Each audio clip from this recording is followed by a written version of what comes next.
Jumpa lagi dengan saya, Willy The Rooms, tetap di The Sinners Channel.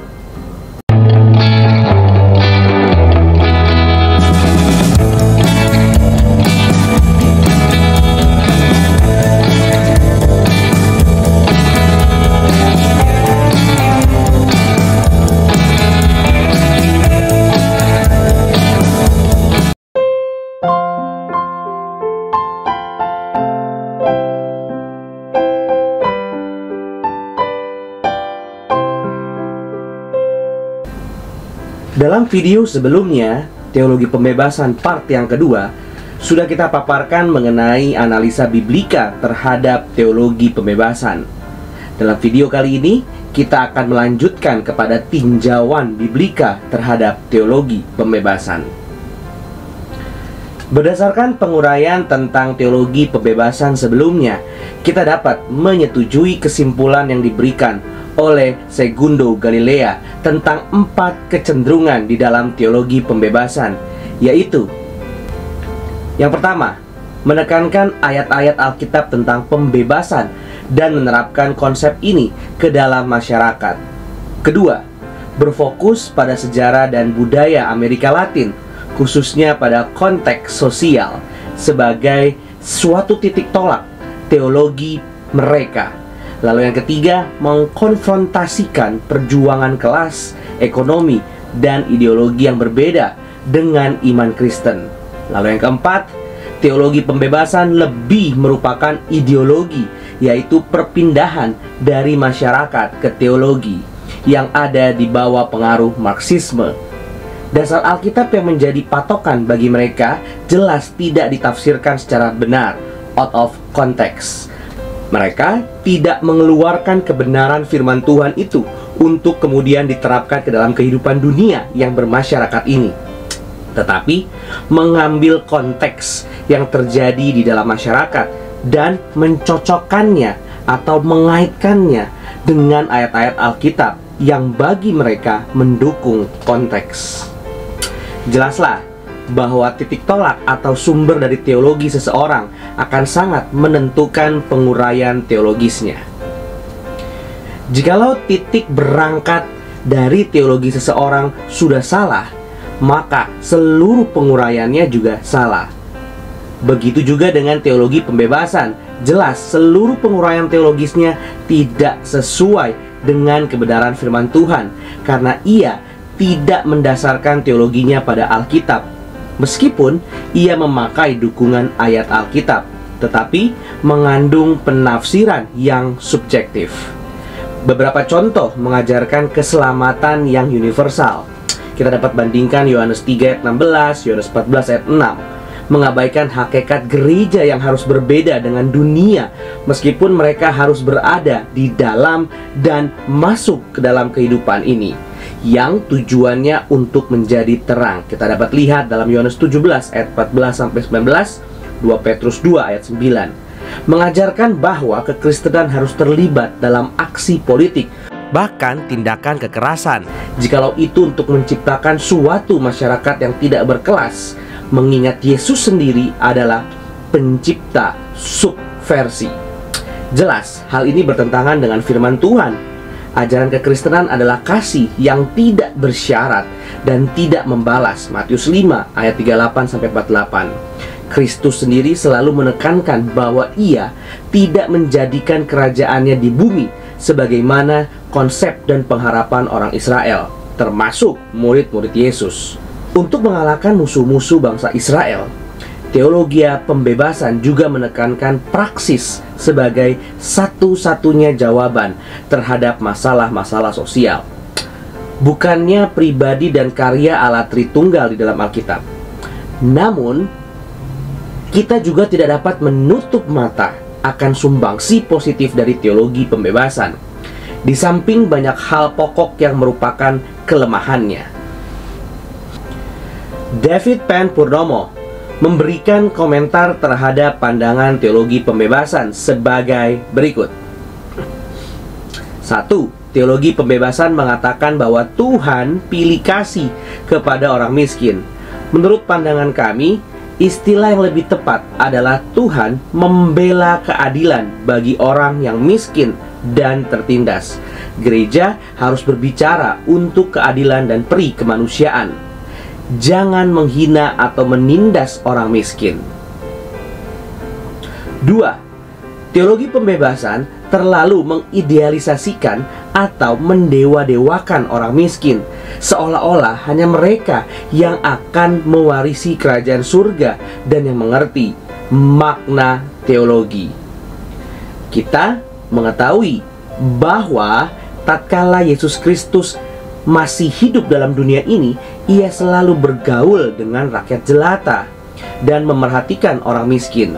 Tetapi ia juga menyelamatkan Zakheus, pemungut cukai yang kaya. Unsur yang menyebabkan seseorang diselamatkan bukan situasi keuangannya, kaya atau miskin, tetapi apakah ia beriman kepada Tuhan atau tidak. Yohanes 14 ayat 6 atau Kisah Para Rasul 4 ayat 12. Yang ketiga, kalau dikatakan Injil Kristus ditujukan bagi orang-orang yang miskin, hal ini mempunyai dua arti, yaitu miskin di dalam hal materi dan miskin di dalam hal kerohaniannya. Kalau mereka merendahkan diri di hadapan Tuhan, mereka pun akan diselamatkan. Matius 5 ayat yang ketiga.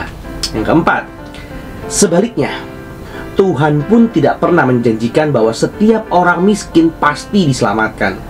Bahkan Tuhan mengatakan jikalau hidup keagamaan mereka tidak lebih benar daripada hidup keagamaan ahli-ahli Taurat dan orang-orang Farisi, mereka tidak akan masuk ke dalam kerajaan surga. Matius 5 ayat yang ke-20.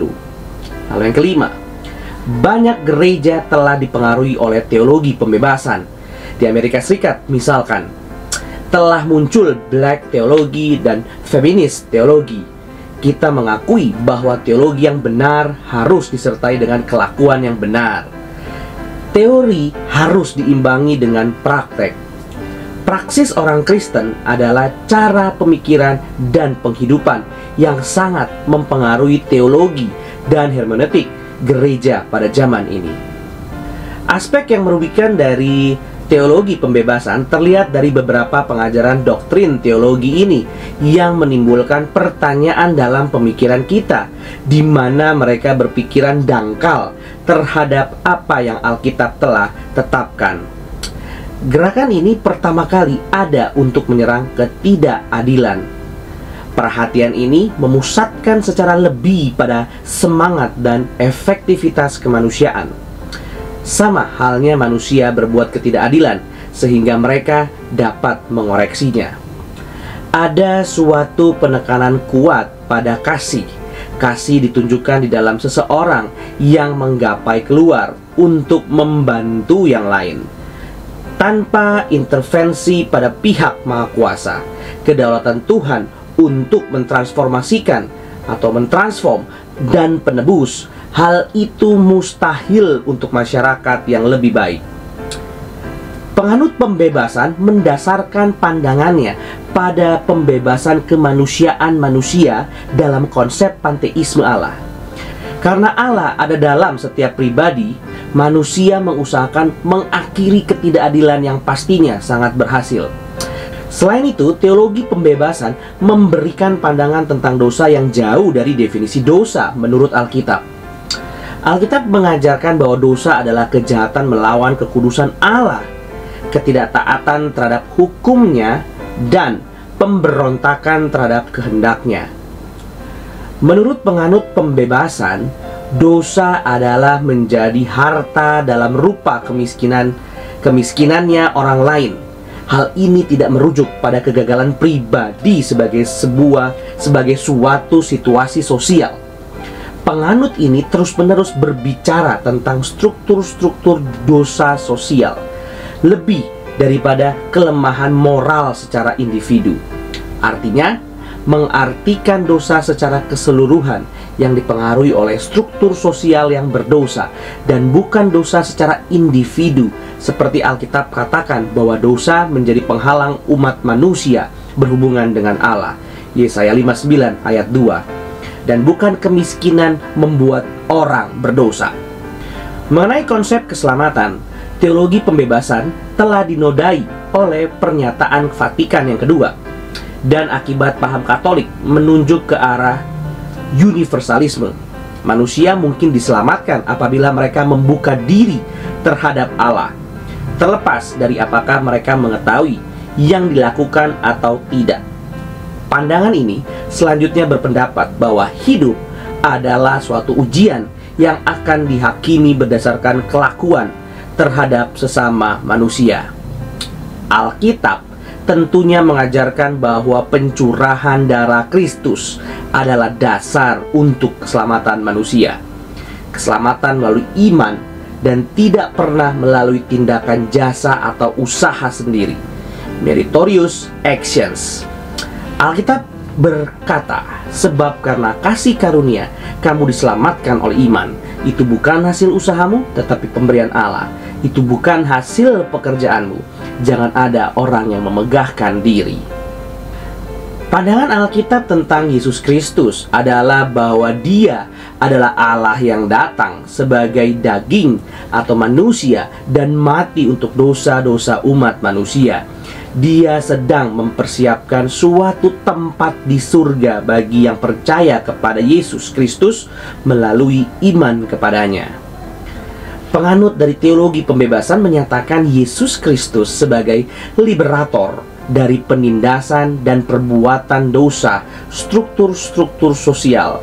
Selain itu, Yesus Kristus adalah pola dasar atau model untuk pembebasan. Artinya, kecenderungan untuk melihat Yesus Kristus sebagai pembebas daripada penebus dosa umat manusia.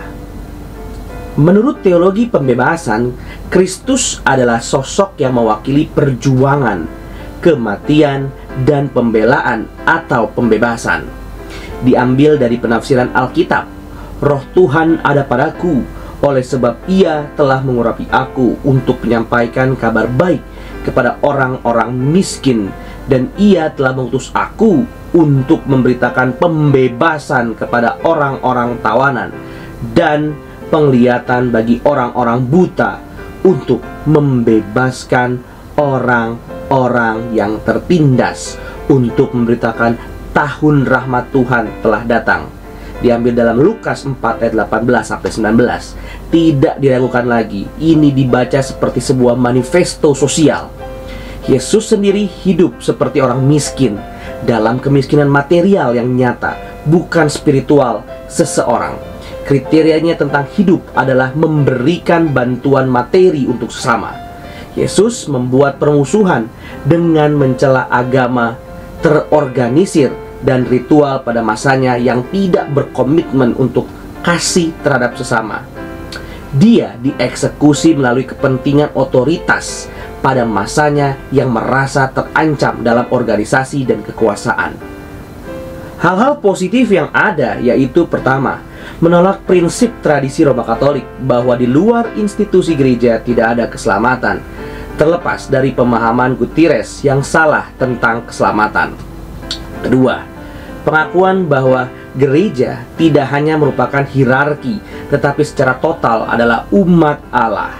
Yang ketiga, kritik menentang gereja di masa yang lampau karena gereja ada di pihak penindas dan menjadi kaya dan berkuasa di tengah-tengah kemiskinan. Keempat, panggilan kepada gereja untuk melakukan tindakan kasih sebagai wujud dari teologi yang berdasarkan firman Tuhan. Kelima, secara keseluruhan, teologi pembebasan mempunyai nilai yang tertentu dalam perkembangan teologi masa kini.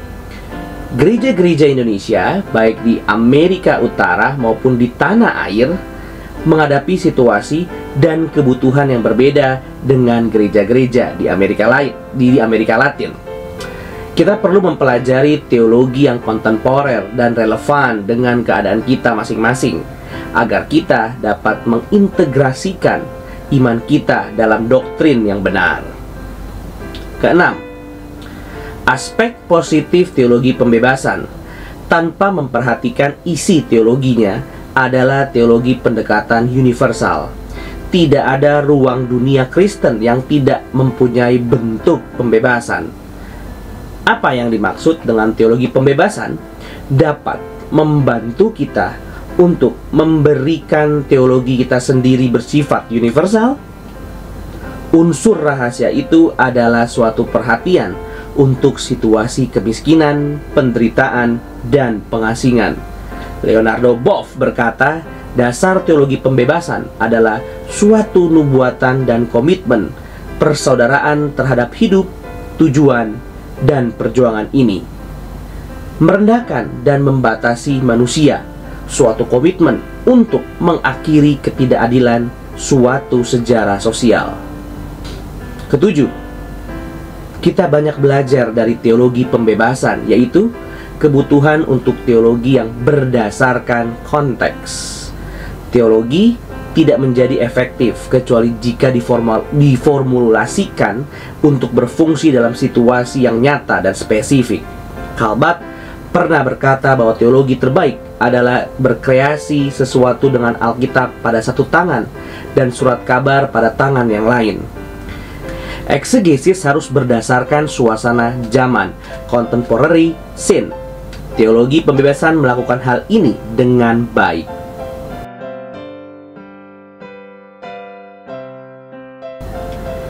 Teologi pembebasan Gutierrez bermula ketika ia melihat teologi dari gereja-gereja abad pertama yang menekankan aspek-aspek rohani dari kehidupan Kristen yang berpusat pada dunia metafisik daripada tentang realita kehidupan di dunia. Jadi, teologi Gutierrez merupakan reaksi menentang metode tradisional dalam berteologi. Pada akhirnya, Gutierrez mengatakan bahwa gereja tidak akan memiliki suatu teologi pembebasan yang otentik sampai mereka yang tertindas mampu mengekspresikan diri mereka sendiri secara bebas dan kreatif di dalam masyarakat sebagai manusia Allah. Namun, sebagaimana titik tolak teologi pembebasan adalah konteks sosial di Amerika Latin, maka teologi ini juga tidak dapat diterapkan secara utuh pada konteks masyarakat dan kekristenan di Indonesia. Namun, bentuk teologi ini sudah memberikan sumbangsi di dalam bentuk kekristenan yang injili. Sebagai contoh, memahami Injil sebagai berita pembebasan. Lukas 4 ayat 18-19. Suatu misiologi yang church oriented mestinya sudah harus digantikan dengan world oriented, tetapi yang tetap bersumber dan bertujuan kepada kerajaan Allah. Terlepas dari makna yang terkandung di dalamnya, teologi pembebasan mengingatkan kita untuk menerapkan kebenaran firman Tuhan di dalam tindakan yang nyata. Tidak hanya teori, tetapi harus menyatakan perwujudan iman kepada Kristus di dalam tindakan kasih kepada sesama, sehingga Kristus dipermuliakan. Matius 5 ayat 13-16, Yakobus 2 ayat 14-26. Dan sikap orang-orang Kristen seharusnya juga tidak hanya dapat memberikan khotbah kepada orang-orang yang tertindas dan dalam kesusahan, namun juga harus mengulurkan tangan kasih sebagai perwujudan yang nyata dari firman yang diberitakan. Selain itu, sikap kita menganggapi teologi pembebasan adalah kita tetap berpegang teguh kepada Yesus Kristus, Tuhan yang menebus dosa umat manusia, dan hanya dalam Dia ada keselamatan. Yohanes 14 ayat 6, Kisah 4 ayat 12, Efesus 2 ayat 8-9. Terima kasih. Tuhan Yesus memberkati.